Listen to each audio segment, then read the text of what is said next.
ಯಾವನ್ರಿ ಅವನು? ಪುನೀತ್ ಕೆರಳ್ಳಿ ಅವನು. ಬರ್ರಿ, ದೌರ್ಜನ್ಯ ಅವ್ರ ಮೇಲೆ, ಬಡವ್ರ ಮೇಲೆ ದೌರ್ಜನ್ಯ ಇಲ್ಲ. ದೌರ್ಜನ್ಯ ಮಾಡಂಗಿಲ್ಲ, ನಮ್ಮ ಮೇಲೆ ಬಂದು ದೌರ್ಜನ್ಯ ಮಾಡಂಗಿಲ್ಲ. ಅದಕ್ಕೆ ಗಂಡಸನ ಅಂತ ಹೇಳೋದು.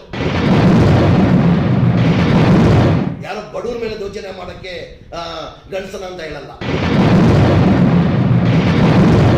ನೋಡ್ರಿ, ಅವ್ರ ಕುಟುಂಬಕ್ಕೆ ಹೋಗಿ ನೋಡ್ರಿ, ಕಣ್ಣಲ್ಲಿ ನೀರಿಲ್ಲ, ರಕ್ತ ಬರ್ತದೆ. ಆ ಸಣ್ಣ ಮಗು ಕೈಯಲ್ಲಿ ಎತ್ಕೊಂಡೆ, ನನ್ನ ಕಣ್ಣಲ್ಲಿ ನೀರಿಲ್ಲ, ರಕ್ತ ಬಂತು ನನಗೆ. ಪುನೀತ್ ಕೆರಳಿಗೆ ಯಾರು ಅಧಿಕಾರ ಕೊಟ್ಟಿರೋದು? ಏನ್ ಪಾಳ್ಯಗಾರನ ಇನ್ನು? ಮಿಸ್ಟರ್ ಪುನೀತ್, ಅದಕ್ಕಂತ ಪೊಲೀಸ್ ಇದೆ, ಅದಕ್ಕಂತ ನ್ಯಾಯಾಲಯ ಇದೆ, ಅದಕ್ಕಂತ ಸರ್ಕಾರ ಇದೆ. ನೀನ್ ಯಾವನು? ಇದ್ರೀಸ್ ಪಾಷಾ ಕುಟುಂಬಕ್ಕೆ ದಯಮಾಡಿ ಕನಿಷ್ಠ 50 ಲಕ್ಷ ಪರಿಹಾರ ಕೊಡ್ಬೇಕಂತ ನಿಮ್ಮ ಮಾಧ್ಯಮ ಮುಖಾಂತರ ನಾನು ಕೈ ಜೋಡಿಸಿ ಸರ್ಕಾರಕ್ಕೆ ನಾನು ಮನವಿ ಮಾಡ್ತೀನಿ. इंसानियत के नाम पर कलंक लगाने वाले, गौ रक्षा के नाम पर गोरख धंधा चलाने वाले पुनीत करेहोली को फांसी की सज़ा दी जानी चाहिए। ये मुतालबा किया है साबिक वजीर BZ ज़मीर अहमद खान ने। ज़मीर अहमद खान मंडिया पहुंचकर इदरीस की फैमिली से मुलाकात की। इस दौरान उन्होंने इदरीस के बच्चे को गोद में लिया। जब इदरीस के बच्चे को उन्होंने हाथ में लिया तो उन्होंने बताया कि उनकी आंखों में पानी नहीं बल्कि खून के आंसू थे।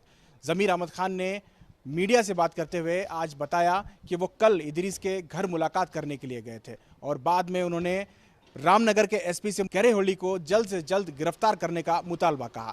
ಹೌದು, ನಾನು ಅರ್ಷದ್ ರಿಜ್ವಾನ್ ಅವರು ಇದ್ರೀಸ್ ಅವ್ರ ಮನೆಗೆ ಭೇಟಿ ಕೊಟ್ಟಿದ್ವಿ. ಅಲ್ಲಿ ಹೋದಾದ್ಮೇಲೆ ಅವ್ರ ಕುಟುಂಬ ನೋಡಿದಾದ್ಮೇಲೆ ಭಾಳ ನೋವನ್ನು ತಂತು ನಮಗೆ. ಪಾಪ 4 ಜನ ಮಕ್ಕಳು, ಅವ್ರನ್ನ ಒಂದು 3 ತಿಂಗಳ ಮಗು, ಆ 3 ತಿಂಗಳ ಮಗು ತಗೊಳ್ಳೋ ಕೈಯಲ್ಲಿ ನೋಡಿದ್ರೆ ನನ್ನ ಕಣ್ಣಲ್ಲಿ ನೀರು ಬಂತು. ಇನ್ನೊಂದು ಮಗು 2 ವರ್ಷದ ಮಗು ಇದೆ, ಇನ್ನೊಂದು ಮಗು 3 ವರ್ಷದೇನೋ, ಒಂದು ದೊಡ್ಡ ಮಗು 6 ವರ್ಷ. ಪಾಪ ಅವನೊಬ್ಬನೇ ಇದ್ದಿದ್ದು, ಜೀವನ ನಡೆಸೋಕ್ಕೆ ಅವನೊಬ್ಬನೇ ಇದ್ದಿದ್ದು. ಅವ್ರ ತಾಯಿ ತಂದೆ ಇಲ್ಲ. ಪಾಪ ಈ ಕುಟುಂಬಕ್ಕೆ 4 ಮಕ್ಕಳಿಗೆ ಜೀವನ ನಡೆಸೋಕ್ಕೆ ಇವನೇ ಇದ್ದಿದ್ದು. ಪಾಪ ಅವ್ರ ಮಕ್ಳಿಗೆ ಯಾರಾಗ್ತಾರೆ ಇವತ್ತು? ಆ ಸರ್ಕಾರ ವತಿಯಿಂದ ಬಂದು ಯಾರು ಕೇಳೋರಿಲ್ಲ, ಮಾಡೋರಿಲ್ಲ, ಪರಿಹಾರ ಘೋಷಣೆ ಮಾಡಿಲ್ಲ.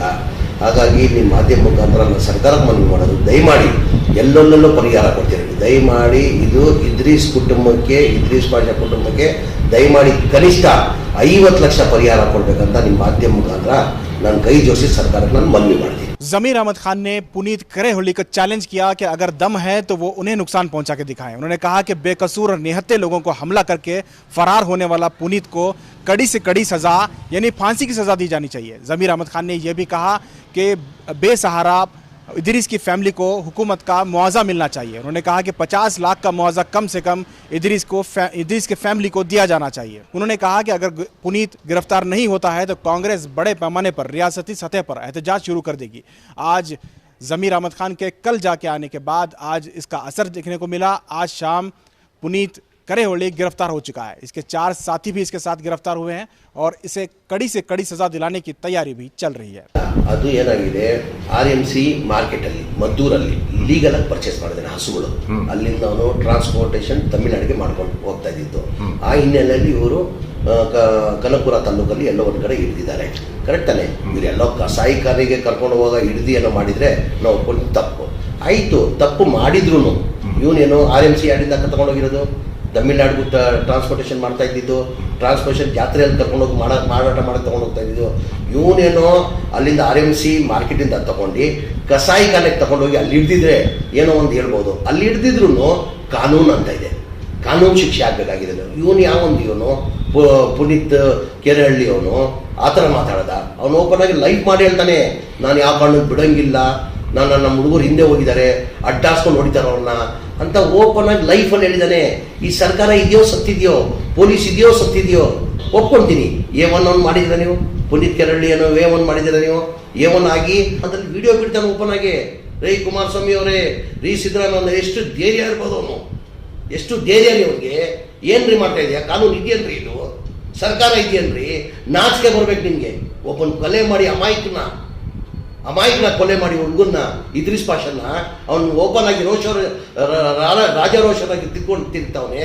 ज़मीर अहमद खान ने हुकूमत को आड़े हाथों लेते हुए कहा कि हुकूमत अगर पुनीत पर कार्रवाई नहीं करती है तो आने वाले दिनों में यहाँ का पूरा लॉ एंड ऑर्डर खत्म हो जाए। ಯಾವನ್ರಿ ಅವನು? ಪುನೀತ್ ಕೆರಹಳ್ಳಿ ಅವನು. ಬರ್ರಿ, ದೌರ್ಜನ್ಯ ಅವ್ರ ಮೇಲೆ, ಬಡವ್ರ ಮೇಲೆ ದೌರ್ಜನ್ಯ ಇಲ್ಲ. ದೌರ್ಜನ್ಯ ಮಾಡಂಗಿಲ್ಲ, ನಮ್ಮ ಮೇಲೆ ಬಂದು ದೌರ್ಜನ್ಯ ಮಾಡಂಗಿಲ್ಲ. ಅದಕ್ಕೆ ಗಂಡಸನ ಅಂತ ಹೇಳೋದು. ಯಾರೋ ಬಡವ್ರ ಮೇಲೆ ದೌರ್ಜನ್ಯ ಮಾಡೋಕ್ಕೆ ಗಂಡಸನ ಅಂತ ಹೇಳಲ್ಲ. ನೋಡ್ರಿ, ಅವ್ರ ಕುಟುಂಬಕ್ಕೆ ಹೋಗಿ ನೋಡ್ರಿ, ಕಣ್ಣಲ್ಲಿ ನೀರಿಲ್ಲ, ರಕ್ತ ಬರ್ತದೆ. ಆ ಸಣ್ಣ ಮಗು ಕೈಯಲ್ಲಿ ಎತ್ಕೊಂಡೆ, ನನ್ನ ಕಣ್ಣಲ್ಲಿ ನೀರಿಲ್ಲ, ರಕ್ತ ಬಂತು ನನಗೆ. ಆ ಶಾಪ ಸುಮ್ಮನೆ ತಕ್ಕಲ್ಲ. ನ್ಯಾಯ ಕಾನೂನು ವಿರೋಧ ಹೋಗಿದ್ರೆ ಕಾನೂನು ಅಂತ ಇದೆ, ಕಾನೂನು ಶಿಕ್ಷೆ ಕೊಡಿ. ಇವನು ಯಾವನು ಅಧಿಕಾರ ಕೊಟ್ಟಿರೋದು? ನೀವು ಇವನು ಯಾವನಿಗೆ ಅಧಿಕಾರ ಕೊಟ್ಟಿರೋದು? ಪುನೀತ್ ಕೆರೆಹಳ್ಳಿಗೆ ಯಾರು ಅಧಿಕಾರ ಕೊಟ್ಟಿರೋದು? ಏನ್ ಪಳ್ಳೆಗಾರಲ್ಲ ಇನ್ನು? ನಿನ್ಗೆ ಯಾವನು ಅಧಿಕಾರ ಕೊಟ್ಟಿದ್ದಾರೆ? ನಿನ್ ಕಾನೂನು ಮೇಲೆ ಪ್ರೀತಿ ಇದ್ರೆ ಅವ್ನು ಯಾರನ್ನ ತಪ್ಪು ಮಾಡಿದ್ರೆ ಆಯ್ತು, ಒಪ್ಕೊಳ್ತೀವಿ. RMC ಮಾರ್ಕೆಟಲ್ಲಿ ಪರ್ಚೇಸ್ ಮಾಡಿದ್ದಾನೆ, ಬಿಲ್ಗಳು ಅವೇ, ಅದು ಅವ್ನು ಟ್ರಾನ್ಸ್ಪೋರ್ಟೇಷನ್ ಮಾಡ್ತಾ ಇದ್ದಾನೆ. ಎಲ್ಲೋ ನೀನೇ ಹೇಳ್ತಾ ಇದೀಯ, ಎಲ್ಲೋ ಸ್ಟೇಷನ್, ಸಾತ್ನೂರು ಸ್ಟೇಷನ್ ಮುಂದೆ ಇರ್ತಿದ್ದ ಅಂತ ನೀನೇ ಹೇಳ್ತಾ ಇದೀಯಾ. ಎಲ್ಲೋ ಕಸಾಯಿ ಖಾನೆಗೆ ಕರ್ಕೊಂಡೋಗಿ ಅಲ್ಲಿ ಇಳಿಸಿದ್ರೆ ಹೌದಪ್ಪ, ಇವ್ರು ಕಸಾಯಿ ಖಾನೆಗೆ ತಗೊಂಡೋಗಿದ್ದಾರೆ, ಇವ್ರು ತಪ್ಪು ಮಾಡಿದ್ದಾರೆ. ಅದಕ್ಕಂತನೂ ಕಾನೂನಿದೆ ಮಿಸ್ಟರ್ ಪುನೀತ್, ಅದಕ್ಕಂತ ಪೊಲೀಸ್ ಇದೆ, ಅದಕ್ಕಂತ ನ್ಯಾಯಾಲಯ ಇದೆ, ಅದಕ್ಕಂತ ಸರ್ಕಾರ ಇದೆ. ನೀನೇ ಅವನು? ದಯಮಾಡಿ ನನ್ನ ಸರ್ಕಾರದಲ್ಲಿ ಕೈ ಜೋಸ್ ಮಾಡಿ ಕೇಳ್ಕೊತೀನಿ, ದಯಮಾಡಿ ಅಂಥವನ್ನ ಗಲ್ಲು ಶಿಕ್ಷೆ ಆಗಬೇಕು, ಕುಟುಂಬಕ್ಕೆ ಪರಿಹಾರ ಕೊಡಬೇಕಂತ ಸರ್ಕಾರಕ್ಕೆ ನಾನು ಮನವಿ ಮಾಡ್ತೀನಿ. वाज़ेह रहे कि बहुत ही दर्दनाक तरीके से इदरीस को मौत के घाट उतारा गया है।